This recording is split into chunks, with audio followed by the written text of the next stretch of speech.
तो कैसे हैं मेरे प्यारे छात्रों। आज हम 10th का एक चैप्टर है प्रकाश का परावर्तन, जिसको इंग्लिश में कहते हैं रिफ्लेक्शन ऑफ लाइट।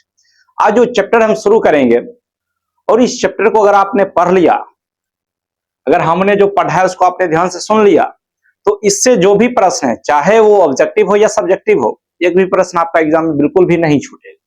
तो ध्यान से देखिए इस वीडियो को। और आज हम इसका एक पहला टॉपिक है प्रकाश। क्या है? प्रकाश, जिसको इंग्लिश में लाइट कहते हैं।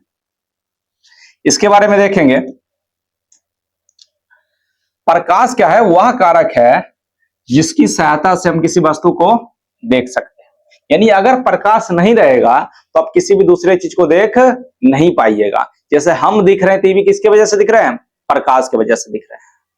बात समझ रहे हैं? ये बोर्ड भी दिख रहा है तो किसके वजह से दिख रहा है? प्रकाश की वजह से दिख रहा है। अगर हम यहाँ का आसपास का लाइट सब बंद कर दे तो आपको दिखना बंद हो जाएगा। बात समझे? अब आगे देखिए, अगला क्या है पॉइंट? प्रकाश एक प्रकार की ऊर्जा है। प्रकाश क्या? एक प्रकार की ऊर्जा है, यानी एनर्जी है।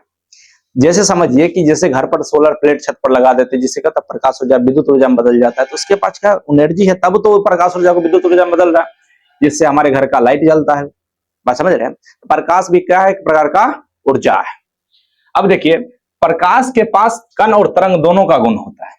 क्या लिखे हैं यहाँ पर? ध्यान से देखिए। प्रकाश के पास कण एवं तरंग दोनों का गुण होता है। एक बार ऑब्जेक्टिव में पूछा था कि प्रकाश के पास होता है, ऑप्शन था कण, तरंग, तीसरा ऑप्शन था एवं भी दोनों, चौथा था इनमें से कोई नहीं। आंसर क्या होगा? एवं भी दोनों। यानी प्रकाश के पास कण का भी गुण होता है और तरंग का भी गुण। चौथा समझिए, प्रकाश का निर्वात में चाल कितना होता है? 3×10⁸ मीटर प्रति सेकेंड। अगर निर्वात या हवा में पूछ दे,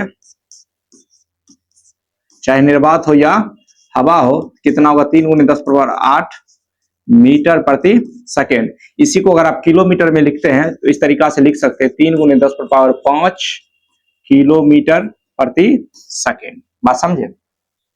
इसको आप ध्यान रखिएगा, ऑब्जेक्टिव ये बहुत ही इंपॉर्टेंट क्वेश्चन है। अब समझिए, प्रकाश एक प्रकार का क्या है? विद्युत चुंबकीय तरंग है, जो सीधी रेखा में गमन करती है। अक्सर आप देखते होंगे कि तरंग ऐसे गमन करती है, इस तरीका से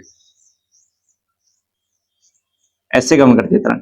लेकिन प्रकाश क्या करे? तरंग होते हुए भी सीधी रेखा में गमन करती है, क्योंकि ये जो ऊंचाई है इसको कहते हैं आयाम। क्या कहते हैं? आयाम।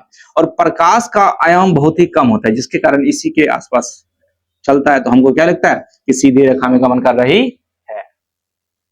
चलिए नेक्स्ट पेज पर चलते हैं। अगला पेज है प्रकाश स्रोत। अगला टॉपिक क्या है? प्रकाश स्रोत, जिसको इंग्लिश में कहते हैं लाइट सोर्स। स्रोत का मतलब क्या होता है? स्रोत का मतलब यही होता है कि किसी चीज से अगर हमको कुछ मिल रहा है तो वो क्या है? उस चीज के लिए स्रोत है। हम किसका क्या पढ़ रहे हैं? प्रकाश स्रोत। यानी वे सभी वस्तुएं जिससे प्रकाश उत्सर्जित होती है, निकलती है, क्या कहलाता है? प्रकाश स्रोत कहलाता है। जिसके पास प्रकाश है, जिससे हमें प्रकाश मिल रहा है, वो क्या है? प्रकाश स्रोत है। तो ध्यान से देखिए, इसमें हम लिख सकते हैं वे सभी वस्तुएं जिससे प्रकाश उत्सर्जित होती है, क्या कहलाता है? प्रकाश स्रोत कहलाता है। जैसे सूर्य हो गया, तारा हो गया, लालटेन हो गया, बल्ब हो गया, ये सब क्या है? प्रकाश स्रोत है। प्रकाश स्रोत दो प्रकार के होते हैं। एक होता है प्राकृतिक प्रकाश स्रोत, दूसरा होता है मानव निर्मित प्रकाश स्रोत।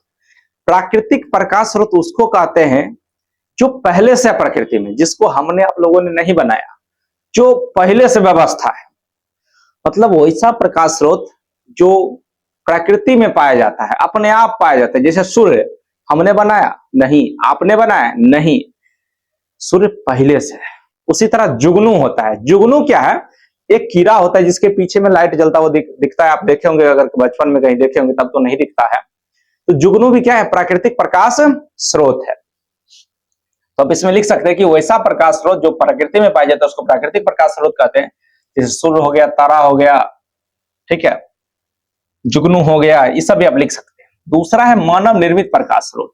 मानव निर्मित प्रकाश स्रोत क्या होता है? जिसको हमने आप लोगों ने बनाया। जिससे बल्ब का आविष्कार वैज्ञानिक किए थे, ठीक है। लालटेन, एलईडी बल्ब, मरकरी ट्यूब, चाहे कुछ भी हो, सब क्या है? मानव निर्मित प्रकाश स्रोत। ये सब का सब किसने बनाया? हमने आप लोगों ने मिलकर बनाया। तो आप लिख सकते हैं, जिससे बल्ब हो गया, दिया हो गया, लालटेन हो गया, और भी मोमबत्ती हो गया, जो आपको मन में लगे, जो उचित लगे, जिससे प्रकाश निकल रहा है, वो क्या है? मानव निर्मित प्रकाश स्रोत है। अगला टॉपिक है प्रदीप्त वस्तुएं। प्रदीप्त वस्तु किसको कहेंगे?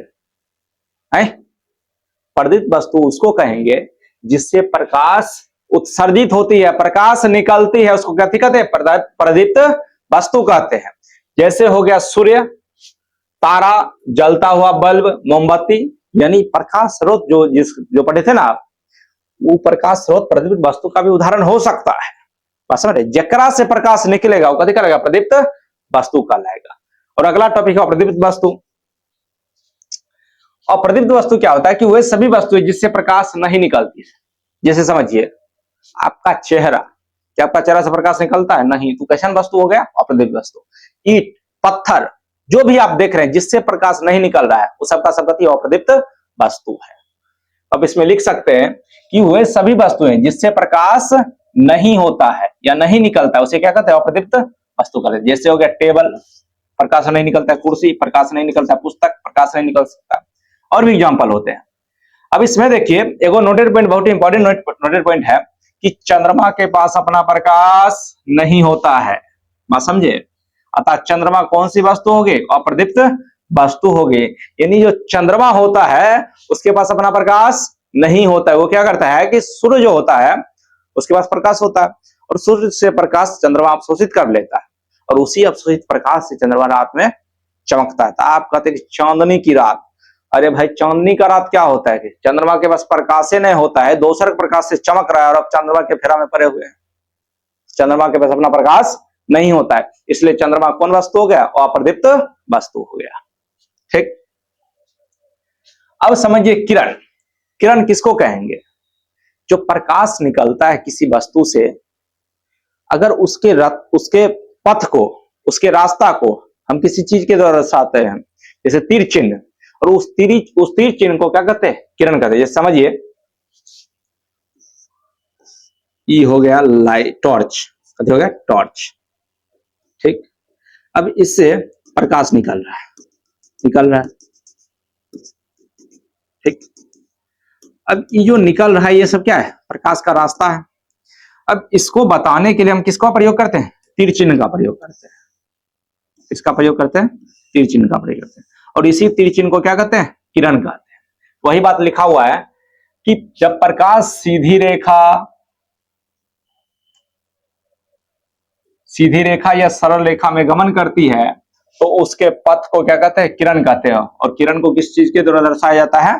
तीर चिन्ह के द्वारा दर्शाया जाता है। यानी अगर आप एगो तीर बना दिए तो कहते हैं प्रकाश का एगो किरण हो गया, दो गो तीर बना दिए तो दो किरण हो गया।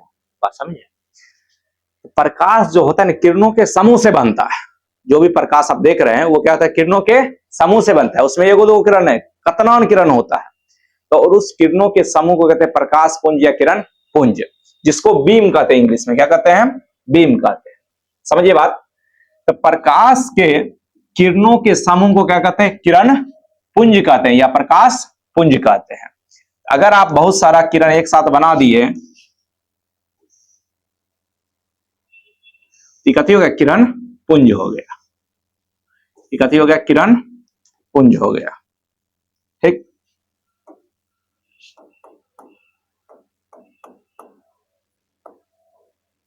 किरण पुंज हो गया। ठीक, देखिए प्रकाश पुंज या किरण पुंज तीन प्रकार के होते हैं। पहला समझिए, एक होता है समांतर किरण पुंज। क्या होता है? समांतर किरण पुंज। दूसरा होता है अपसारी किरण पुंज।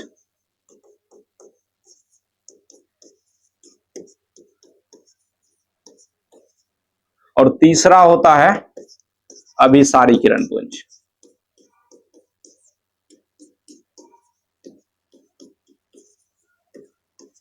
बात समझे? तो किरण पुंज भी कितने प्रकार का होगा? तीन प्रकार का, समांतर किरण पुंज, अपसारी किरण पुंज और अभिसारी किरण। और तीनों को एक एक करके अभी पढ़ेंगे, बने रहिए, पढ़ेंगे एक एक करके। समझिए पहला क्या है? समांतर किरण पुंज। इसमें प्रकाश किरण इन्हें उन्हें नहीं दिखता है, एकदम सामना सामनी चलेगा। प्रकाश का जो किरण होगा वो एक दूसरे के समांतर चलेगा। देखिए इसके समांतर ये है, इसके समांतर ये है और इसके समांतर ये है। एकरा अड़ोसी पड़ोसी से कोई मतलब नहीं, इसको कथी कह देंगे, समांतर किरण पुंज कह देंगे।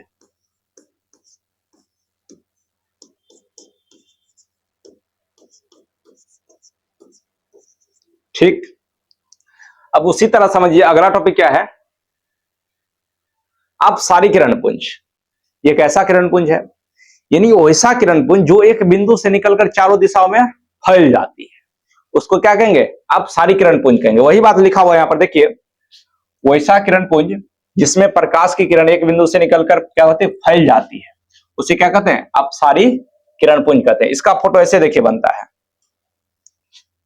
एक बिंदु से निकला, एक बिंदु से निकला, एक बिंदु से निकला, एक बिंदु से निकला और एक बिंदु से निकला, और निकलकर क्या हुआ, चारों दिशाओं में फैल गया, तो इसको क्या कहते हैं, आप सारी किरण पुंज कहते हैं। वैसा किरण पुंज जो एक बिंदु से निकलकर चारों दिशाओं में फैल जाते हैं, उसको क्या कहते हैं, आप सारी किरण पुंज कहते हैं। और आज का लास्ट और अंतिम टॉपिक है अभिसारी किरण पुंज। अभिसारी किरण पुंज क्या होता है कि चारों दिशाओं से प्रकाश आएगा और एक बिंदु पर आकर मिल जाएगा। जैसे घर के आसपास या रोड के अगल बगल में देखेंगे सोलर प्लेट कहते हैं, इतना वो रहता है, उस पर हर जगह से प्रकाश आता है, उसमें एक जगह पर सेंटर पर क्या होता है, जमा हो जाता है, और वही प्रकाश ऊर्जा किसमें बदल जाता है, विद्युत ऊर्जा में। तो वही बात है, अभी सारी किरण पुंज क्या होता है कि इसमें प्रकाश की किरण, वैसा किरण पुंज जिसमें प्रकाश की किरण एक बिंदु पर आकर क्या होता है, मिलती है या मिलती हुई प्रतीत होती है, उसे क्या कहते हैं, अभिसारी किरण पुंज। ये समझिए, प्रकाश आया एक बिंदु पर आकर मिल गया, प्रकाश आया एक बिंदु पर आकर मिल गया, मिल गया, मिल गया जी, ये देखिए मिल गया। इसको क्या कह देंगे, अभिसारी किरण पुंज कह देंगे। इसके नीचे में लिख देते हैं, अभिसारी किरण पुंज कह देंगे।